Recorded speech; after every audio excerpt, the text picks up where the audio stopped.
बताया है कि हर बात को भूलो मगर माँ बाप को मत भूलना। क्यों ऐसा क्यों बोल रहा है? क्योंकि उपकार इनके लाखों है, इस बात को मत भूलना। भक्तों, ये सत्य बात है कि हमारे ऊपर हमारे माँ बाप का इतना उपकार है, इतना उपकार है जिसे हम आपको बता नहीं सकते या आप हमें बता नहीं सकते। साधक बता रहा है कि वही माँ बाप है, वही माता पिता है जो अपने अपने भूखे पेट सोए हैं, परंतु अपने पुत्र को, अपने पुत्री को अवश्य ही कुछ न कुछ उन्हें पान कराया है, कुछ न कुछ उन्हें खिलाया है, अपने भूखे पेट सो गए हैं। आप लोग से प्रार्थना है कि आप सभी लोग कुछ करें या न करें, कुछ करे या ना करे, परंतु अपने माँ बाप का सम्मान हमेशा अवश्य करिएगा, चाहे कुछ भी हो जाए, परंतु अपने माँ बाप का सम्मान हमेशा करते रहिएगा। आइए भक्तों, हम लोग कथा की तरफ अपने चलते हैं। गोकर्ण भगवान गया शादी के लिए निकले। जब उन्हें पता चला उनकी माता जी का भी देहांत हो गया, आधे रास्ते से वापस चले आए, माता जी के सब क्रियाकलाप कराए। फिर वो तीर्थ यात्रा के लिए निकल गए। अनेकों अनेक तीर्थ में अनेकों अनेक धाम से घूमने लगे गोकर्ण भगवान। और इधर धुंधुकाली घर में अकेला हो गया, बहुत सा धन चोरी करके लाता था। जब घर में अकेला हो गया तो 6-7 अप्सराओं को लाकर 6-7 अप्सराओं को लाकर के महल में छोड़ दिया। और एक समय की बात है, वही धुंधुकारी किसी राजमहल से बहुत सारा धन, सोना इत्यादि चोरी करके लाया। भक्तों, तभी लाकर सभी वेश्याओं को दे दिया और बोला, ये लो, ये सब आप लोगों का है। अब सभी वेश्याएं देख करके बोली, अरे इतना सा धन, इतना आभूषण किसी महल से चोरी करके लाया है, यदि किसी सैनिक ने पकड़ लिया तो इसके साथ हम भी मारे जाएंगे, हम भी कारागार में डाल दिए जाएंगे। भक्तों, तभी ये सोच के रात का समय था, धुंधुकारी सोया हुआ था। सभी अप्सराओं ने अपने में बातचीत करके एक बड़ा सा रस्सी ला करके जिस खाट पर सोया हुआ था धुंधुकारी, उसी खाट पर से रस्सी से बांध दिया गया, जोर से बांध दिया गया। और फिर कोयला होता है ना भक्तों, कोयला जानते हैं ना आप लोग, कोयला को लेकर के आई सभी वेश्याएं और धुंधुकारी के मुख में उस कोयला को डाल दी। मुख में कोयला डालने के बाद तकिए से लेकर के दबा करके बहुत ही बेरहमी से, बहुत ही खतरनाक तरीके से उसे वहीं से मार दी। और मारने के बाद सारा जो धन था वो सब लेकर के सभी वेश्याएं भाग गई। बहुत ही खतरनाक, बहुत ही डेंजरस तरीके से उसे मार करके वहां से भाग गई। और वही धुंधुकारी पेट बन करके घूमने लगा, इधर भटकने लगा उसी महल में, कभी महल में इधर तो कभी उधर भटकने लगा, परेशान हो गया। गोकर्ण भगवान जब उन्हें पता चला कि उनके भाई धुंधुकारी का भी कोई कारण मृत्यु हो गई है, वो तीर्थ यात्रा छोड़ करके पुनः आ गए अपने घर और महल में अकेले रहने लगे। 1 दिन रहे, 2 दिन रहे, तीसरे दिन वो धुंधुकारी गोकर्ण भगवान को कुछ दिखने लगा और बोलने लगा, कृपया करके मुझे इस प्रेत योनि से बाहर करो, किसी भी तरह मुझे इस प्रेत योनि से बाहर निकलवाओ, मैं इस प्रेत योनि में नहीं रह पा रहा हूँ। भक्तों, तभी गोकर्ण भगवान बोलते, तुम कौन हो? ऐसा क्यों मुझसे बोल रहे हो? मुझे क्यों परेशान कर रहे हो? धुंधुकारी बोलता है, अरे भाई तुम मुझे नहीं पहचान रहे हो, मैं धुंधुकारी हूँ। गोकर्ण भगवान बोल रहे हैं, धुंधुकारी से बोल रहे हैं, कि हे धुंधुकारी, तू वही है ना जो मेरे माता पिता को मारा करता था। तू वही है ना जो मेरे माता पिता को गाली दिया करता था। तू वही है ना जिसकी वजह से मेरे माता पिता ने आत्महत्या कर लिया। मैं कुछ भी नहीं कराऊंगा तेरा, तू ठीक ऐसे ही दर दर भटकेगा। जो अपने माता पिता का सम्मान नहीं कर पाया, मैं उसके लिए उसका सम्मान मैं क्यों करूं? मुझे कुछ भी तुम्हारे विषय में नहीं करना है। तुम प्रेत योनि में रहोगे और इसी तरह दर दर भटकते रहोगे। अभी धुंधुकारी रोने लगा, जोर जोर से रोने लगा, रो के बोलता है, भाई इसी तरह मुझे इस प्रेत योनि से बाहर निकाल दो। बहुत रोने के बाद डॉक्टर गोकर्ण भगवान सरल स्वभाव के थे, बोले मेरा भाई इतना रो रहा है। फिर सोचने लगे कि ऐसा कौन सा उपाय है जिससे ये प्रेत योनि से बाहर निकले। तो सोचते सोचते वो पहुंच गए भगवान विष्णु के पास पहुंच गए। वहां जाके भगवान विष्णु को प्रणाम किया, उनकी स्तुति की। उसके बाद भगवान विष्णु बोलते, अरे आइए आइए, किस प्रयोजन से आप यहाँ आए हैं? कोई कारणवश? भगवान बोलते हैं, प्रभु एक मेरा छोटा सा कार्य है, कृपया कर आप उसे मुझे बतला दीजिए कि मैं ऐसा क्या करूं जिससे मेरा भाई धुंधुकारी जो प्रेत योनि में होकर के दर दर भटक रहा है, उस प्रेत योनि से वो बाहर हो जाए और मेरे पितृ योनि में आ जाए। ऐसा मैं क्या करूं? कैसे उसे शांत करूं?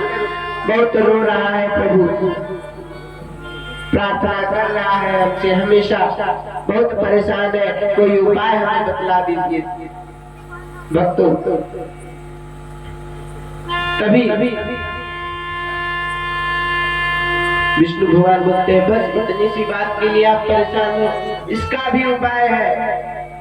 आप अपने घर पे जाइए और वहां पर पितृ पक्ष में श्रीमद् भागवत कथा का आयोजन कराइए, कथा श्रवण करिए, पारायण कराइए, पंचांग पूजन कराइए। तत्पश्चात उसके अपने भाई को नारायण बलि, त्रिपिंडी इत्यादि करा करके आप अपने भाई को लेकर के गया जी के लिए प्रस्थान करिए और वहां पर जाकर के गया का तीर्थ करा करके आइए। इससे अवश्य ही आपका भाई प्रेत योनि से निकल करके प्रेत योनि से बाहर निकल के आपके पितृ योनि में आ जाएगा और कहीं पे दर दर भटकना उसे नहीं पड़ेगा। अब भक्तों वो बोल रहा है, गोकर्ण भगवान बोलते हैं कि प्रभु आपकी बात तो सत्य है, परंतु मैं उस प्रेत को श्रीमद् भागवत कथा का आयोजन कर दूंगा, परंतु उस प्रेत को वो कथा कैसे श्रवण कराऊं? वो तो प्रेत है, भगवान के नाम से, आप लोग के नाम से दूर दूर भाग रहा है। भगवान तब भी एक उपाय बताते हैं कि आप जाइए वो सब हो जाएगा। अब तो तभी श्रीमद् भागवत कथा गोकर्ण भगवान अपने पुनः स्थान में आए और श्रीमद् भागवत कथा का भव्य आयोजन कराए। संगीतमय कथा चल रही है, इधर एक तरफ भागवत भगवान का पारायण चल रहा है, पूजन पंचांग पूजन चल रहा है भक्तों। और भक्तों तभी इधर कथा प्रथम दिवस की हुई। अब सब लोग सोच रहे हैं ये प्रेत कथा सुनेगा कैसे, ये प्रेत कथा सुनेगा कैसे?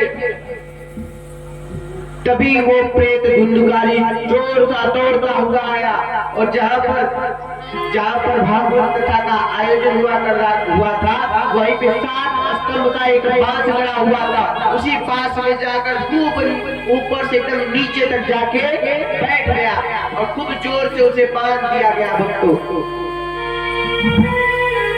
और उसी में वो बैठ के सप्तदिवसीय 7 दिन कथा को श्रवण किया। और भक्तों जैसे ही 7वें दिन की कथा प्रारंभ हुई, ठीक पहले दिन जैसे कथा हुई, दूसरे दिन, तीसरे दिन, चौथे दिन, 5वें दिन, 6ठे दिन, 7वें दिन, जैसे ही 7वें दिन कथा प्रारंभ हुई और भक्तों कभी बोलो श्री राधे। भक्तों कभी कथा प्रारंभ हुई, कथा श्रवण किया, कथा समाप्त, जब कथा विश्राम हुई, आरती हुई कथा की, और तभी वो धुंधकारी उस 7 स्तंभ के पास से बाहर आया, बांस को फाड़ते हुए, चीरते हुए, बांस के 10 टुकड़े करके 10 दिशाओं में फेंक दिया और चीरते हुए एकदम बाहर एक सुंदर से एक व्यक्ति, एक मनुष्य के रूप में बाहर निकला। और वही धुंधकारी जब प्रेत योनि में था तो उसे कोई भी देख लेता तुरंत वो डर जाता, परंतु आज वहीं पे सभी लोग कथा में बैठे हुए, कथा के मध्य में बैठे हुए कथा श्रवण कर रहे हैं। और तभी 7 स्तंभ का वो बांस को 10 टुकड़ा में तोड़ करके 10 दिशाओं में फेंक करके धुंधकारी बाहर निकला। और भक्तों एक सुंदर से रूप में बाहर निकला, अपने भाई से जाकर बोलता है, गोकर्ण मुझे माफ कर दो, मैंने अपने माँ बाप को मार दिया, उसके लिए मुझे क्षमा कर दो। और अपने भाई को भी धन्यवाद बोल करके वो पितृ योनि में निकल पड़े। इधर गोकर्ण भगवान गया जी के लिए प्रस्थान किए, गया जी गए, गया तीर्थ करा करके वापस आए। और भक्तों वापस आए तो भगवान श्री विष्णु भगवान बोलते हैं कि जैसे यदि कोई श्रीमद् भागवत कथा का आयोजन किया है तो आप यदि उनका कुछ उस आयोजन में आप हिस्सा लेना चाहते हो तो आप लोग ले सकते हैं। भगवान बोलते हैं कि आप भी यदि कोई भी आयोजन किया है कथा के लिए, व्यास को, ब्राह्मण को, गुरु को, अनेक लोग को बुलाया है, कथा चल रही है, तो आप लोग अवश्य उसमें हिस्सा लीजिए। भक्तों भगवान बोलते हैं कि कथा यदि कहीं पे भी कोई भी कथा हो रही हो, छोटी सी सत्यनारायण भगवान की भी यदि कथा हो रही हो, तो यदि आप भले ही आपको निमंत्रण नहीं गया हो, बस तो वहां पे जाकर कथा श्रवण करनी चाहिए और प्रसाद लेकर के, प्रसाद आरती लेकर के ही अपने घर को प्रस्थान करना चाहिए।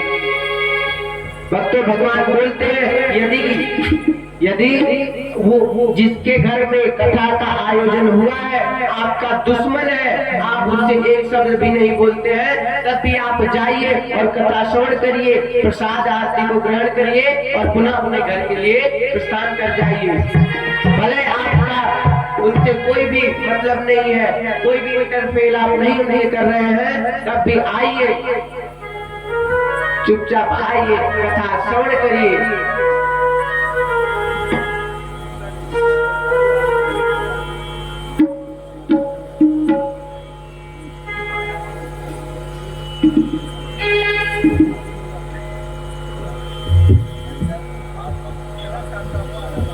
भक्तों भगवान आते हैं और बताते हैं, वहां से चले जाते हैं, कथा समाप्त हो जाती है।